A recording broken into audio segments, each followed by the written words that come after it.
에베소 교회의 사자에게 편지하라. 오른손에 있는 7별을 붙잡고 7 금천대 사이를 거니시는 이가 이르시되 내가 내 행위와 수고와 내 빚들을 알고 또 악한 자들을 용납하지 아니한 것과 자칭 사도라 하되 아닌 자들을 시험하여 그의 거짓된 것을 내가 드러낸 것과 또 내가 참고 내 이름을 위하여 견디고 게으르지 아니한 것을 아노라. 그러나 너를 책망할 것이 있나니 너의 처음 사랑을 버렸느니라. 그러므로 어디서 떨어졌는지를 생각하고 회개하여 처음 행위를 가지라. 만일 그리하지 아니하고 회개하지 아니하면 내가 내게 가서 내 촛대를 그 자리에서 옮기리라. 오직 내게 이것이 있으니 내가 니골라당의 행위를 미워하는도다. 나도 이것을 미워하노라. 귀 있는 자는 성령이 교회들에게 하시는 말씀을 들을지어다. 이기는 그에게는 내가 하나님의 낙원에 있는 생명나무의 열매를 주어 먹게 하리라. 아멘. 오늘부터 요한계시록에 나오는 간단하게 나오는 7 교회에게 하시는 말씀을 함께 나누겠습니다. 오늘 첫 번째 에베소 교회입니다. 에베소 교회는 바울이 시작을 하진 않았습니다. 바울 이전에도 이미 다른 기독교인들이 이미 머물고 있었고, 그 바울이 이제 그 에베소 교회에 방문해서 그 교회를 훈련하고 그 교회를 부흥시켰습니다. 그래서 바울은 에베소에 있는 믿는 사람들을 처음 만났을 때 한 말이 뭔가 하면, 사도행전에 보면 너희가 믿을 때 성령을 받았느냐 그렇게 물어봅니다. 그 사람들이 뭐라고 대답을 했죠? 아니라 우리는 성령이 계심도 듣지 못하였노라 이렇게 대답을 합니다. 그들은 이미 예수를 믿는 제자들이었다 그렇게 이야기하는데, 그들이 성령을 알지 못했다, 듣지도 못했다 그렇게 이야기합니다. 그 후에 바울이 안수함으로 인해서 12명이 성령을 받는 사건이 사도행전에 나옵니다. 그것이 에베소 교회입니다. 그래서 예수를 믿긴 믿었지만 성령을 체험하지 못하고 성령에 이끌려 살지 않았던 그 사람들에게 바울은 성령이 임하기 위해서 성령이 무엇인지 또 영적 세계가 무엇인지 눈을 뜨게 합니다. 그리고 바울은 그곳에서 2년 동안 머물면서 우리가 잘 아는 두란노 서원이라는 곳에서 계속해서 강론을 하면서 성경을 가르쳤습니다. 그리고 바울이 그 지역에, 그 에베소 지역은 되게 문란한 그런 곳이었기 때문에, 상업적으로 발달한 곳이었기 때문에 그 이방신이 지배하고 있었습니다. 그래서 그곳에서 어느 지역보다 더 뛰어난 능력을 행했습니다. 그래서 우리가 잘 아는 수건과 앞치마로 이렇게 귀신을 쫓아냈던, 병을 고쳤던 곳이 에베소입니다. 그러니까 어떻게 보면 에베소는 바울이 그 가지고 있는 모든 것을 쏟아 놓은 지역입니다. 그렇기 때문에 에베소는 어느 교회보다도 말씀 사역과 성령 사역이 균형을 이뤘던 교회입니다. 또 역사를 보면 많은 초기 기독교 지도자들이 다 에베소에 가서 얼마 정도 사역을 했기 때문에 에베소 교회는 상당한 수준의 교회였음을 알 수가 있습니다. 거의 흠잡을 것이 없는 교회입니다. 그래서 오늘 본문에도 보면 악한 자들을 용납하지 않았다, 그리고 말씀을 잘 알았다, 또 누가 성경에서 어긋났는지, 또 누가 사도로 자칭을 하는지 다 분별을 해냈다, 그렇게 예수 그리스도님이 이렇게 판단을 하십니다.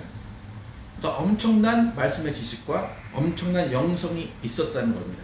그러니까 아마 지금의 신천지가 와도 거기는 끄떡하지 않을 교회 중에 한 곳입니다. 근데 그러한 교회에게 예수님은 칭찬도 하시지만 책망도 하십니다. 칭찬은 그들이 그대로 지금까지 해온 일들이에요. 잘하고 있는 일들이에요. 말씀에 충실했고, 그들이 영을 분별했고, 그들이 신앙을 그대로 예수님과 그 제자들의 신앙을 따라갔음을 칭찬하십니다.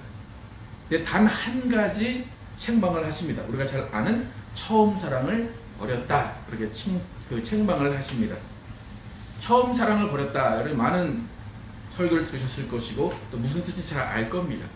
처음 사랑을 버렸다, 이것은 간단하게 말해서 처음에 설레임을 잃었다는 겁니다. 말씀의 수준도 높고 영적인 수준도 높습니다.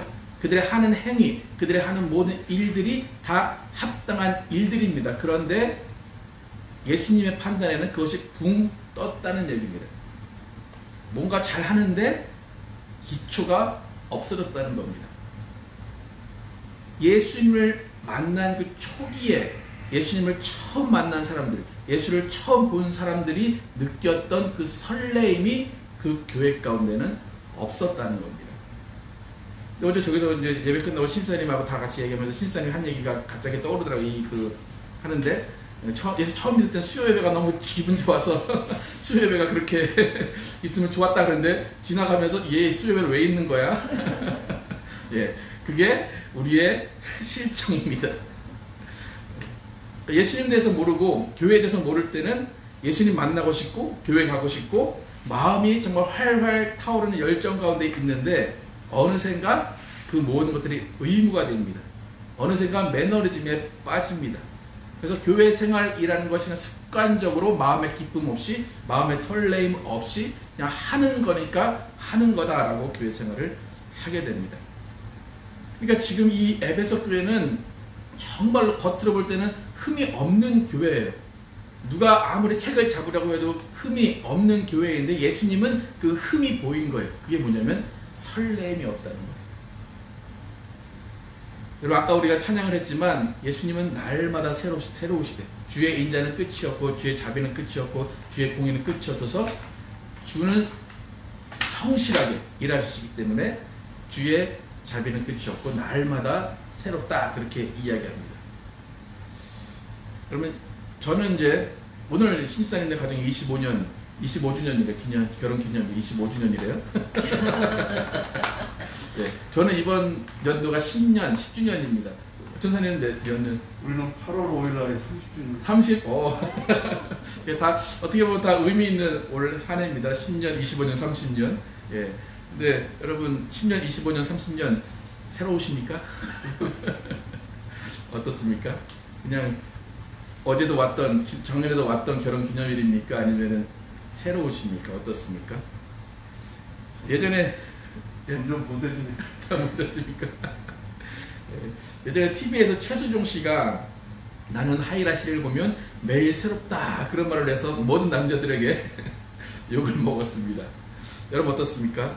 근데 또 하이라 씨한테 물어보니까 하이라 씨는 그렇지 않대요. 근데 최수종 씨만 매일 신비롭고 매일 새롭대요. 왜 그럴까요?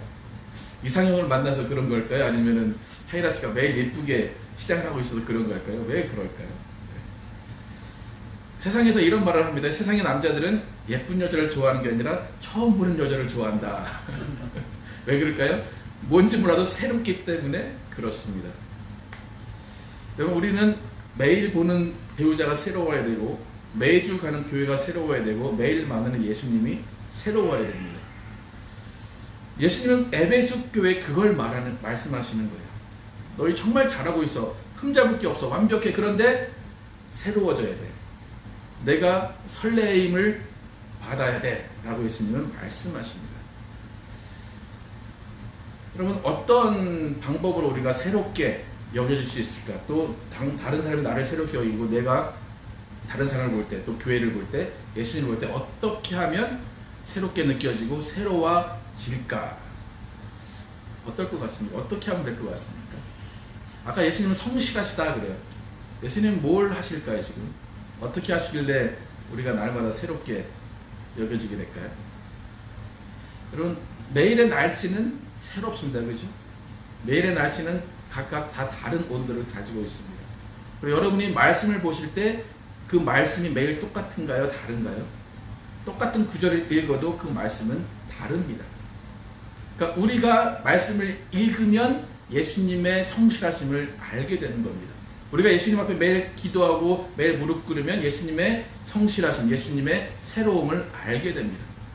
근데 우리가 예수님의 성실하심, 예수님의 새로우심을 모른다는 것은 뭡니까? 우리가 말씀을 보지 않는 것이고 우리가 기도하지 않는다는 겁니다. 그러니까 무슨 말인가 하면 우리가 뭔가 예수님께 다가가야 되는 일이 있는데 다가가지 않는다는 겁니다. 주님은 성실하게 일하시는데 우리는 성실하지 않다는 겁니다. 그래서 오늘 본문에도 보면 5절에 그러므로 어디서 떨어졌는지를 생각하고 회개하여 처음 행위를 가지라 그렇게 얘기해요. 그러니까 처음 사랑을 버렸다. 그런데 너희가 왜 그 처음 사랑을 버렸느냐? 그것을 회복하는 방법이 뭐냐? 그러므로 어디서 떨어졌는지를 먼저 생각하는 거예요. 내가 언제부터? 왜 저 사람을 보면 설렘이 없을까? 왜 예수님을 보면 설렘이 없을까? 먼저 생각하라는 거예요. 그리고 그 다음에 회개하고 그 다음에 처음 행위를 가지라는 거예요. 자, 계속 설교를 반복하는 것 같은데 이 영적인 것은 몸이라고 그랬죠, 이번 주일날. 처음 사랑을 회복하는 것은 기도도 마찬가지로 영적인 것이 아니라 행위라는 거예요. 처음 행위를 가지라. 그러니까 이전에 분명히 예수님이 너의 행위도 거룩하고 다 좋다고 그랬어요. 근데 처음 사랑을 회복하기 위해서는 어디서 떨어져 있는지 그것을 찾으래요. 어디서부터 설렘이 없어졌는지를 찾아서 그것을 회복해야지만 예수님이 새로워지고 예수님이 설렌다는 거예요. 마음을 고쳐먹기만 하면 된다. 그게 아니라 처음 행위를 가지라. 처음에 가졌던 열정을 회복하고 처음에 가졌던 순수성을 회복하고 처음에 가졌던 미련한 방식대로 하나님을 믿는 그 방법을 회복하라는 겁니다.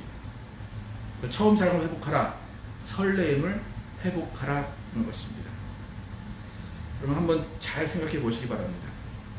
우리 가정이 또 우리 교회가 우리 개인이 어디서부터 설렘이 없어졌을까? 그게 과연 나의 책임일까? 다른 사람의 책임일까? 그것은 우리가 성실하지 않았다는 겁니다. 뭔가에서. 그거를 생각하라는 겁니다. 내가 뭔가에서 성실하지 않았다는 겁니다. 그래서 그것을 회개하고 처음 행위를 가지라. 그렇게 성경은 이야기하고 있습니다. 여러분 곰곰이 생각해 보시기 바랍니다. 왜 설렘이 없을까? 왜 예수님을 만나도 신지사님이 수요예배 처음에 봤던 그 설렘이 없을까? 왜 수요예배가 설렘이 없을까? 왜 주일 예배가 설렘이 없을까? 여러분 곰곰이 생각해 보시기 바랍니다. 그래서 예수님은 그렇게 자세한 얘기는 안 하십니다. 어디서 떨어졌는지를 생각하랍니다. 그리고 회개해서 처음 행위를 가지라. 만일 그리하지 아니하고 회개하지 아니하면 내가 내게 가서 내 촛대를 그 자리에서 옮기리라. 이렇게 말씀하십니다. 여러분 우리의 신앙은 이미 많이 성장했고 이미 발전했고 우리의 모든 믿음의 그런 행위들은 많이 예수님이 칭찬을 하시는 행위들이 많습니다. 그러나 예수님이 원하시는 단 한 가지는 설렘을 가지라는 겁니다. 새로움을 가지라는 겁니다. 이렇게 기도하실 때 정말 우리 가운데 어디서부터 예수님과 함께하는 동행의 설렘, 또 가정 가운데, 부부 가운데 그 설렘이 어디서부터 없어졌는지를 다시 한번 생각해 보기를 바랍니다. 그래서 하나님 우리 가운데 새로움을 한번 주십시오. 예수님을 생각할 때 그 새로움, 또 가정을 생각할 때 새로움, 아내와 남편을 생각할 때의 새로움, 그 설렘이 우리 가운데 회복되기를 원합니다. 예수님께서 처음 사랑을 회복하라 말씀하신 그 처음 사랑의 회복이 우리 가운데 있기를 원합니다 하면서 정말로 내가 처음 행위를 가질 수 있는 사람 될 수 있도록 나를 변화시켜 주시옵소서. 함께 기도하시겠습니다.